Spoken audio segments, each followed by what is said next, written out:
Good morning. How are you?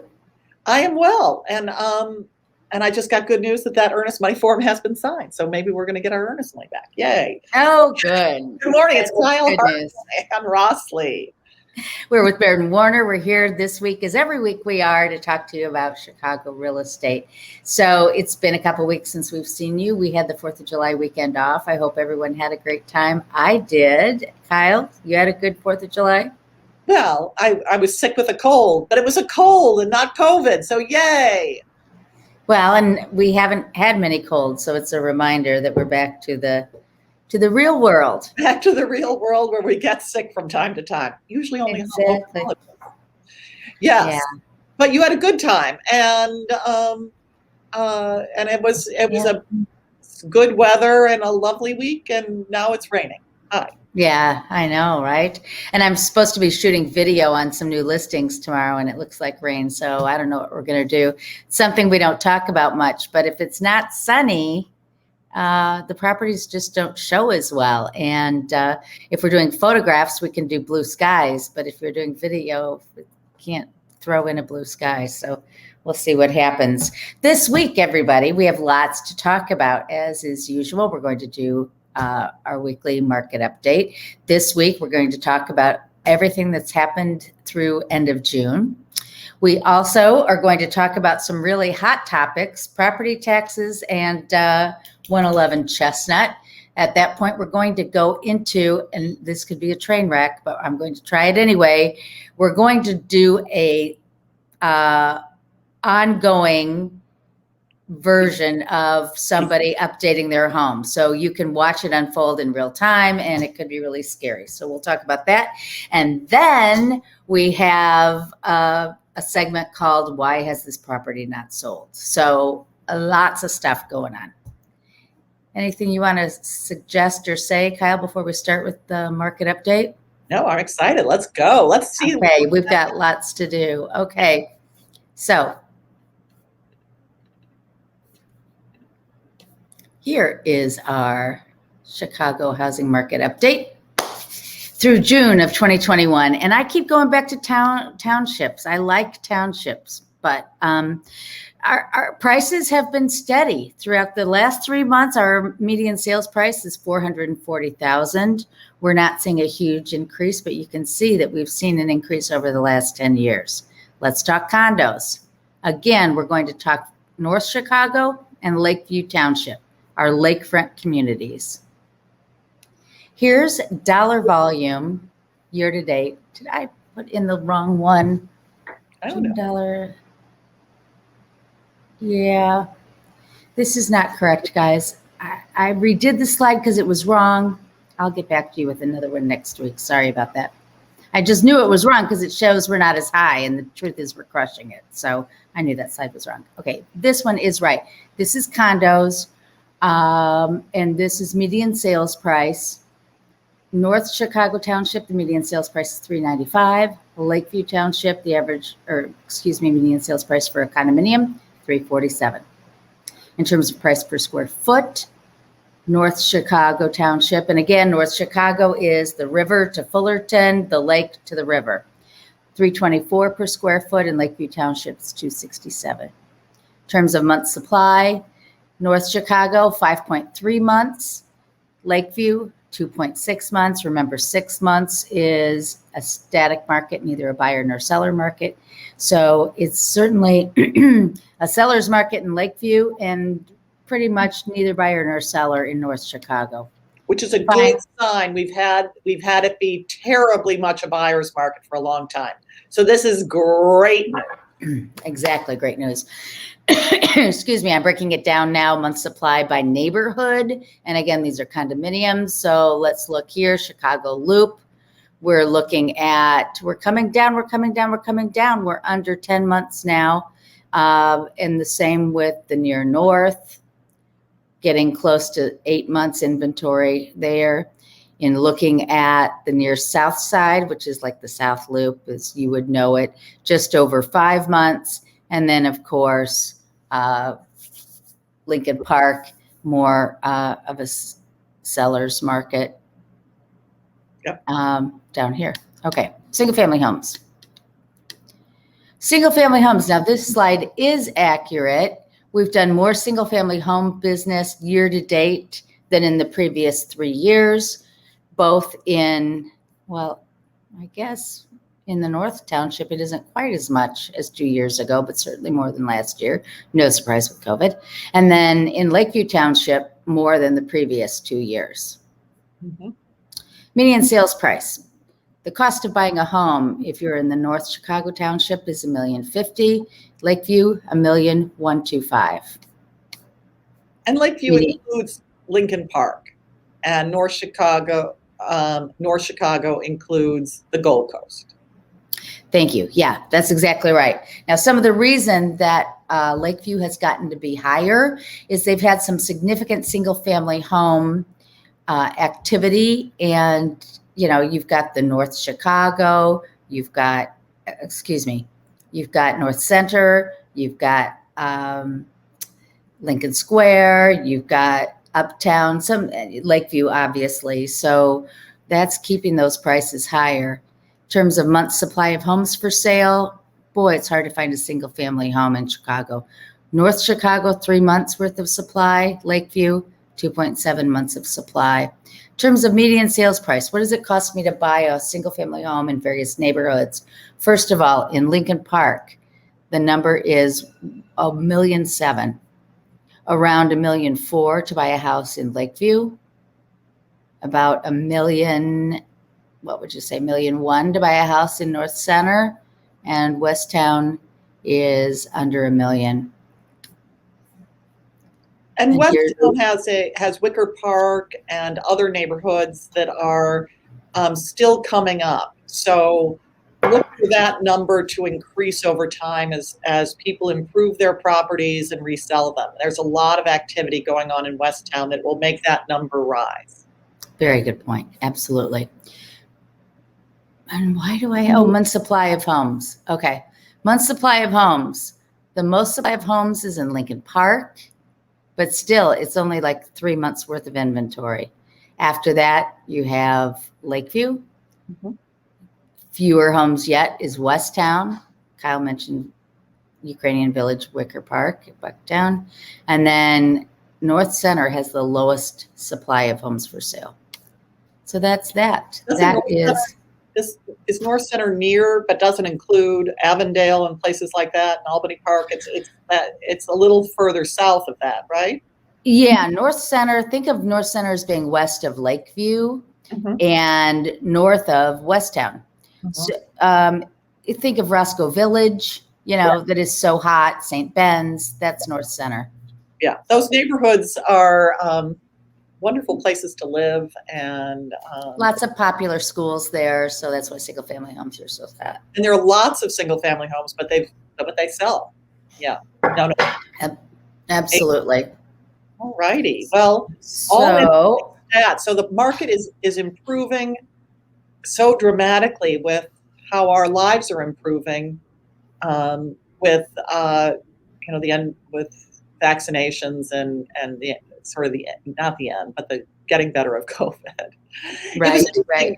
I don't know if you saw in the New York Times, I saw it just this morning, there was an article on 5 great things, maybe it was 8, I think it was 5, great things to do in Chicago. And interestingly, they were all, sort of pre-COVID things down in the center of the city, sort of Millennium Park, our restaurant district West Town, I guess. West Loop.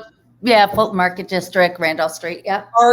Art galleries in sort of that, in the near north area and the River North area. So all this stuff that is right around the center of town. This is in today's, or I saw it in today's New York Times newsletter.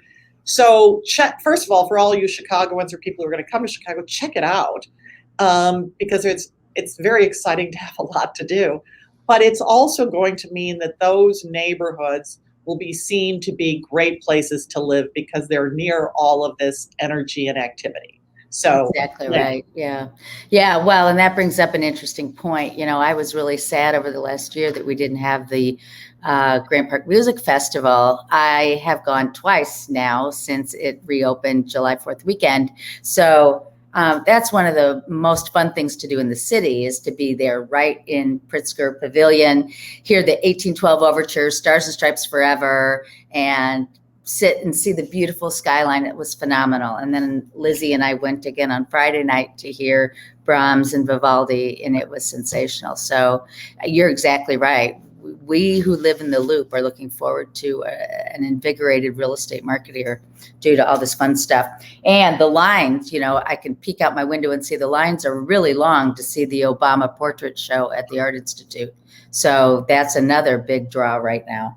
There's so much going on in the city if you look for it and come, and it's such a heartening feeling to know that our city, which is so great, is coming back. So Yay. All right. Well, speaking of that, let's talk property taxes for a minute.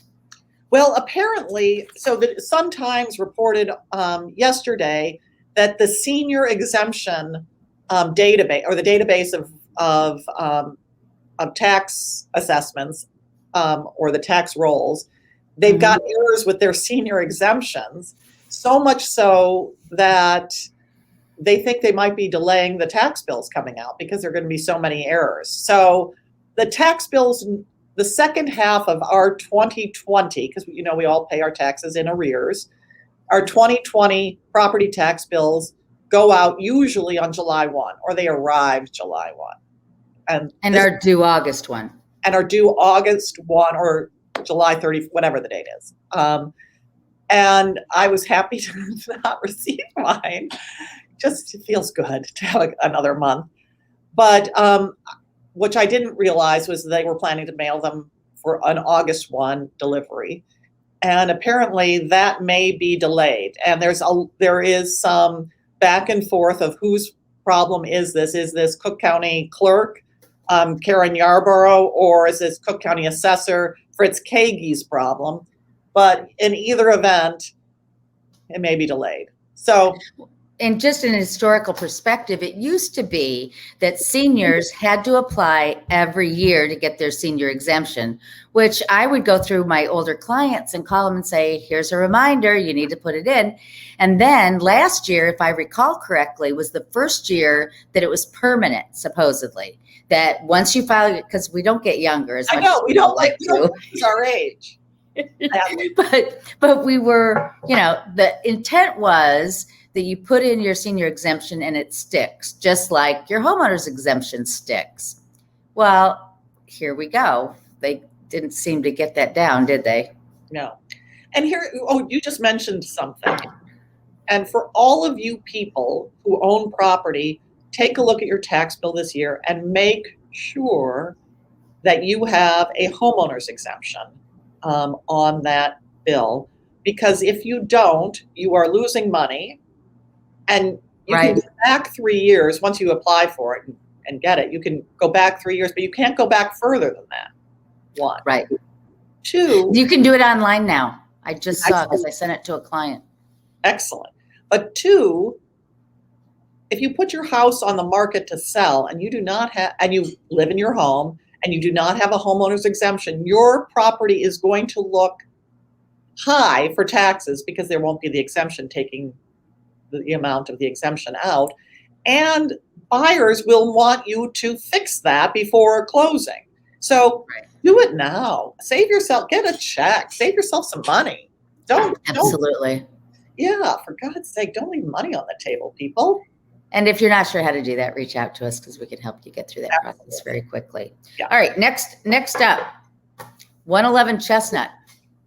Did you see that news come in on Friday? I sure did. The city shut down. So 111 East Chestnut is a beautiful building, a large condo building. I think it's like 60 stories. It's very tall. On 444 units. On Chestnut between Michigan Avenue and Rush Street. And but it runs the full width of the block, the property, but it has an enormous garage that I used to think of as the iMagnet garage, but it's not. That amazes me.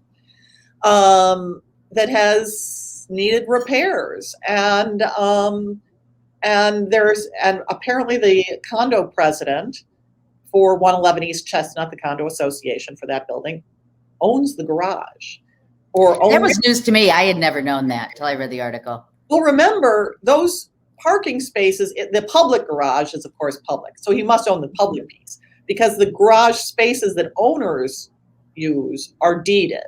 So there's an association plus a public garage, but the condo association president has not done the work that was called for and couldn't be made to do it until the city shut it down. So my guess is he's going to pay, or he's going to authorize the work. Yeah. Well, it was crumbling and it became a serious concern for stability. And, everybody's caring about stability right now. And the thing that's important about the garage is I don't know whether it is, but it is perceived to be the base of 111 East Chestnut. So if something happens to the garage, something's going to happen to that building. And I don't know if there are separate points of support for the condo building itself that's separate from the garage, but hey, fix it. So, yeah. 111 Chestnut, we're going to keep it on our radar, keeping you all informed and interesting stuff. And we should note that because of Surfside, condo buildings are getting attention from their owners. My guess is we will hear anecdotally that attendance at condo board meetings for the next 6 months will be up. Yes. And there will be more questions of the management companies about the conditions of buildings from owners and potential buyers. So it's going to be an issue all over the country and certainly in Chicago. Absolutely. Cool. All right. So what else? Yeah. We have 2 more topics, and I don't care what order we go in. You want to do yours? Yours is much more fun. Okay. Okay. So here's the deal. We've talked about this a little bit in the past about how you need to renovate your home and get it ready for sale. So question, what do you do if you have a property that you want to maximize the sales price on and you don't have money in your pocket to do the renovations? Or maybe you have the money, but you just don't want to put it out. There's a company called Curbio that we work with, and they will work with sellers to help renovate their properties and get them ready for sale. Now, I have a property coming on the market at 33 Huron, and it's an estate sale. And this is really common, isn't it, Kyle, where we have estate sales and the heirs don't want to put the money out, or maybe they don't have the money to renovate the property. So, and that's the case in this situation where this is an estate sale. It is basically in the same condition as when it was built 30 years ago. And so I talked with the seller, talked with Curbio, and we have decided that we are going to do a Curbio renovation. So everybody who's watching, stay tuned. We are going to do, hopefully this is not Geraldo's opening of the vault situation, a train wreck right before my very eyes, but I'm teasing. Obviously, I wouldn't be moving forward if I didn't think this were the best thing that we could do for this client. So she's agreed. We're moving forward. So what happens when we do these, and I'll share my screen briefly with you, and I hope we have enough bandwidth to be able to show this to you because we're going to go. Ooh. So Matterport comes in and they do a 3D tour. This is what the property looks like. Now, the seller put in carpet. Kyle, what's the last property that you sold that had living room carpet? I've only had failed sales with living room carpet. Exactly, right? So, yeah. So one of the things. But they replaced the carpet that existed with new carpet. Oh, yeah, right. You know, here we go with Matterport. I do this for my clients, but Matterport is not a challenge for me. Okay, check out the kitchen. Tell us how many beds, baths, square footage. Oh, okay. 2-bedroom, 2 baths, 1,240 square feet. We are on the northeast corner of the building. So we've got good light. We've got a balcony. Kitchen, see, kitchen tile here. Kitchen's open, which is good. Laminate top. This is white cabinetry that you can see has yellowed over the last 30 years. And it's like a plastic. Is this original, effectively? Yeah, it is. Where does that door go? This is a pantry, which is nice. Yeah. Okay, so here's our kitchen. Door to nowhere, doesn't it? Sort of like the door outside. Yeah, tiny. Okay, washer and dryer, laundry room. Nice. This is second bath. Mm-hmm. Oh, there's my Matterport camera, but look. Okay, very, very dated. Yeah. Here's the, here's the front bedroom. Uh-huh. So that's the second bedroom? The second bedroom facing front. It's got access to the balcony, just a plain room. Yep. Nothing to see here. Yeah, sorry, a beautiful view of the carpet. Let me come back. You know, there is a way, I guess, to go through these Matterports better, but okay, here, go there. Okay, tile entry, marble tile entry. Okay, and here's the bedroom. Main bedroom. Again, painted carpet.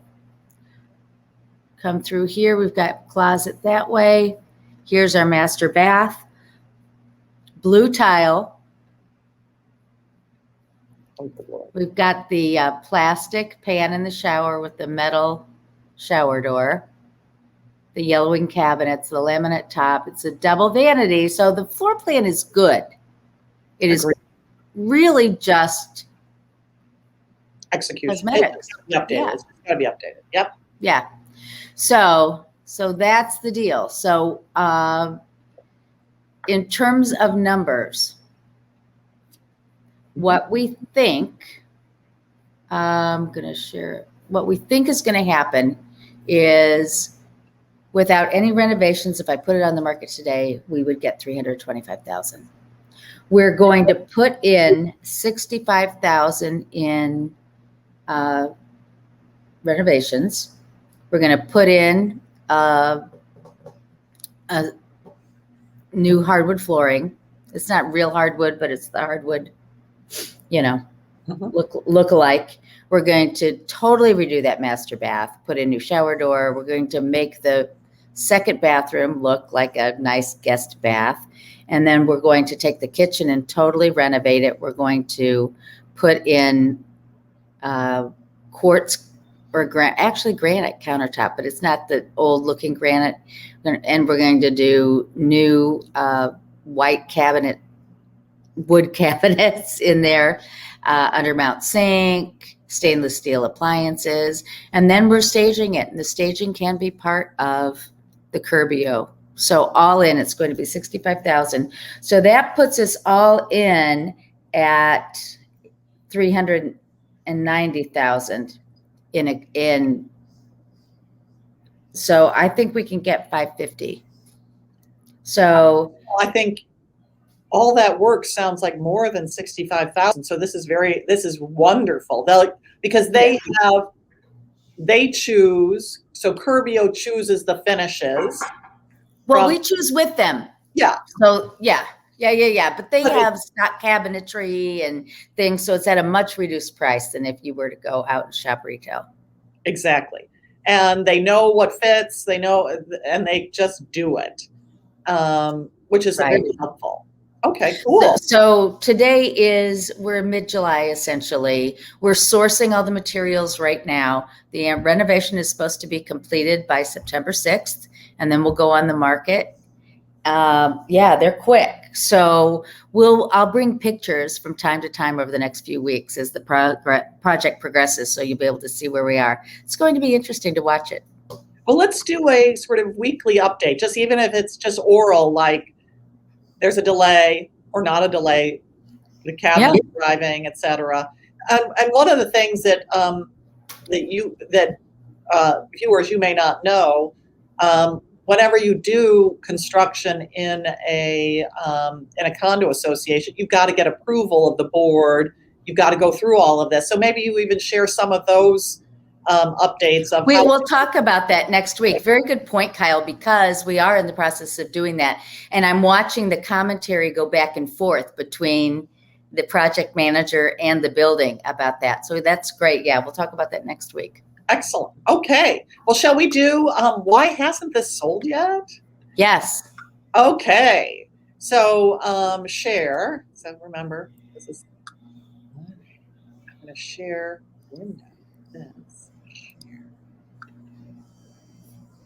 Did I screw it up? Yeah. Still there. No, you're up. All righty. So this is going to be an occasional thing. I always look on Sundays for an interesting property that might interest you folks. And I came across, and I always look for new things. So, but this property popped up as new, even though it's not new. It's been on the market for over a year. And so I'm just trying to find, why hasn't this sold yet?